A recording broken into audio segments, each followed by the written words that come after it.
Doc on the Run. We help injured runners run. What is the number one most important action you can take when you roll your ankle running? Well, that's what we're talking about today on the Doc on the Run podcast. Okay, rolling your ankle is very, very common, and I often help runners who have rolled their ankle and then they're trying to get back to running or figure out if they really did anything bad, like break something. Well, so if you think it's no big deal when you roll your ankle, you might be right and you might be wrong. In fact, you're probably wrong. You think it's no big deal.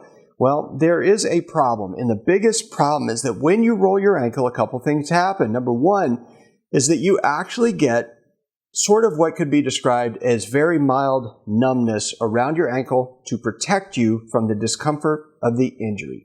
That inhibits what we call proprioception, or your ability to tell the position of your foot or your hand or your thumb or whatever in space. I can close my eyes and I know that that's left and that's right, or vice versa, depending on how you're looking at the camera.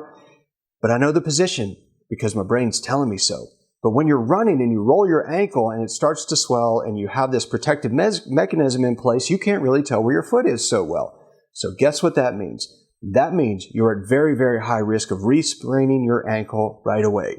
Now, you might want to write down the date and time because this is probably the only time you'll ever hear me say it. This is over 900 episodes I've done, and this may be the first time you actually hear me say, you should stop running. I'm always telling runners how to figure out how to keep running, but this is the one time you may want to just stop running. I'll give you a real good example. So a woman I've seen a number of times for different injuries. She's a very accomplished ultra-marathoner.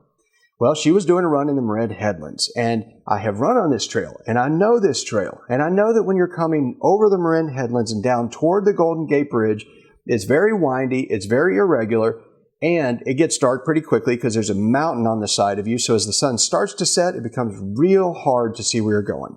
Well, shocker, she rolled her ankle.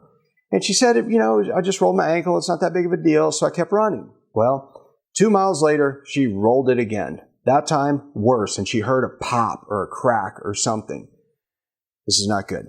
So the thing is what she should have done the first time is she should have stopped running. But I understand where she was coming from. She was not that far from her car. She didn't have that far to go, and it was going to get dark, and she didn't want to get caught in the dark.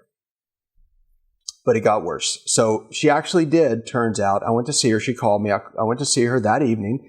On Sunday night, she called me, and I got my ultrasound. I was looking at it, and she said, "What do you think, Chris? Do you think it might be broken?" I was like, not maybe. It is definitely broken. And then we got x-rays to see how bad it was displaced or how bad it really was, to see how big the gap was, if it was angulated, all that, which you can't really see with, let's say, confidence on an ultrasound. And it was definitely broken. And if she'd have stopped running when she rolled her ankle, that would not have happened. Now, I know that you always think it's not that big of a deal.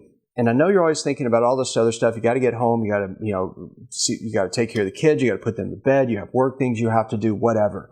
But if you run on an ankle and you roll your ankle and you crack the fifth metatarsal base and you keep running, you can displace it. It opens up, it gets a bigger crack, and then it might need surgery, or it could take a whole lot longer to heal. So when you roll your ankle, don't dismiss it right away because it's high risk for serious big trouble that can really keep you off of running. Now, if you roll your ankle and you still have pain and you're still running on it, you might want to check out the Ankle Pain Masterclass. That's where I do a deep dive into the strategies that I use with runners that have these kind of injuries and want to get back to running as quickly as possible. For full disclosure, only a couple of months after that woman actually rolled her ankle like that, she ran a half marathon in Moab, and not long after that, she ran a 50-mile race. Way sooner, because I just presented her case when I was talking about this at the International Foot and Ankle Foundation, and I used her as an example, and I asked them if the doctors in the audience, if they thought it'd be okay for her to do 2 races. Everyone said no, but she did them both successfully, and no more problems with that fifth metatarsal. Those strategies I use with her, they're in the Ankle Pain Masterclass too. DocOnTheRun.com/Ankle Pain Masterclass. Go check it out. I'll see you in the training, and thanks for watching. Share this episode with somebody if you think they need to hear it. See you next time. Doc on the Run. We help injured runners run.